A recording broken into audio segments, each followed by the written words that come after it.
Welcome back to Factors that Contribute to Reading Success or Failure, Part 2.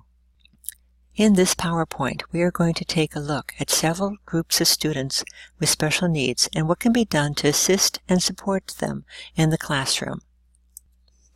Students with visual impairments may receive instruction in a special setting or may be included into a regular classroom with support help, depending on their specific needs.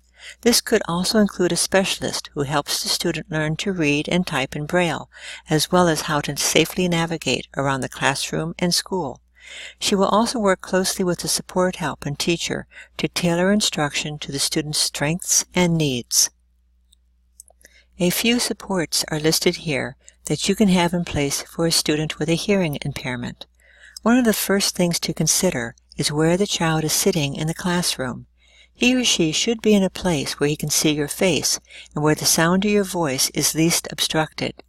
Also try to be sure that his seat allows the student to see the faces of his classmates as much as possible. Many children with hearing impairments rely on lip reading and facial expressions to decipher what others are saying. Be aware that if the classroom is darkened for some reason, that it will be more difficult for your student to see your face and others' faces as well. This might happen when the lights are off to show a video or to enhance something displayed on the document camera. Any questions, teacher comments, or discussion that occurs at this time might be difficult for the student to follow. In some cases, a personal frequency modulation, FM, system may be used in the classroom.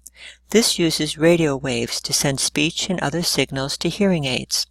FM is the same type of signal on your FM radio, only is tuned to a frequency band designated for personal use. The teacher uses a transmitter microphone, and the receiver may be integrated into a pair of hearing aids or a set of headphones for the student.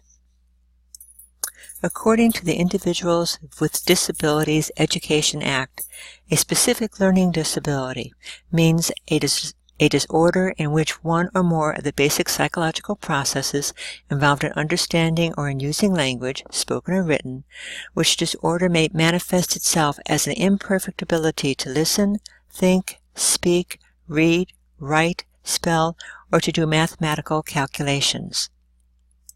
This does not apply to children whose learning problems stem from a physical impairment, limited intellectual abilities, emotional disturbances, or environmental, cultural, or economic disadvantages. Gunning states that approximately 4.8% of students have been determined as having a learning disability. This is a very broad and diverse group of students who might show any one or a combination of any of the conditions listed here. They might have difficulties in any number of areas of reading, such as basic decoding, developing automaticity with decoding skills, and/or comprehension deficits. Remember that you are not alone in providing instruction for students with learning disabilities. In most cases, where children have been identified as having a learning disability and have qualified for an IEP, the special educator and/or reading specialist will provide a range of services as part of the child's education plan. Also, they often can help recommend and supply books, materials, and technology to support the child in the classroom and participate in parent conferences to discuss ways parents can help their child at home. Even if the child does not have an IEP but is still struggling with reading, these specialists can be a tremendous resource. Even though some children with ADD don't struggle academically, others do. So, what can we do to support them and meet their needs? These are just a few steps that you can take to support a student with ADD. As you can imagine, the primary goal is to help them stay focused and on task so they can meet with as much success as possible and to grow as a learner. Many of the students with a severe intellectual disability are placed in special programs. Many of the goals of these programs is to help these youngsters function in society so they can read traffic signs, labels, simple cooking directions, common forms, read the newspaper for weather, read grocery signs and ads, and use resources to locate emergency numbers. They also learn to write their name, address, and phone number. As was said earlier, as our society becomes more diverse, so do our schools. The most common languages are Spanish, Vietnamese, Hmong, Haitian, Creole, Korean, Arabic, Chinese, Russian, Tagalog, Navajo, Khmer, Portuguese, Urdu, Serbo-Croatian, Lao, and Japanese. The fact that so many of our ELLs are in high-poverty schools, where staffing and resources are already stretched, makes reaching and supporting these students especially challenging. Here are a few common-sense measures that can be taken. As you can imagine, vocabulary development is very important, especially when it comes to academic words. Many of these words are used in the content areas to explain concepts to students.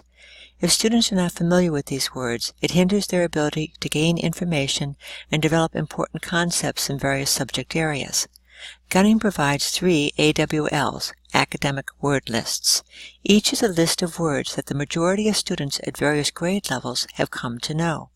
The basic list speaks to younger students up to the end of grade 2.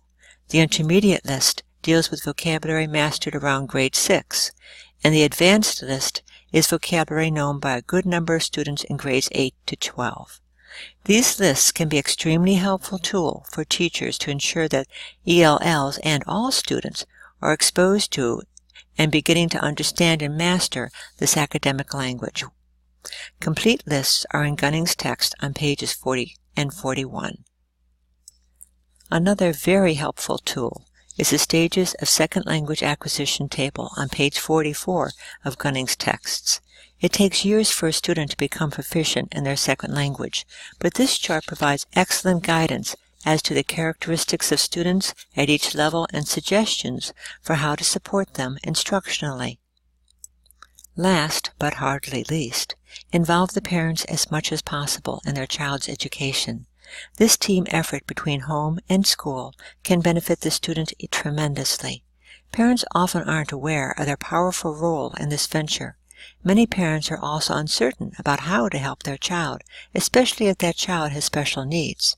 Fortunately, they have you to listen to their concerns and to help them in this educational endeavor.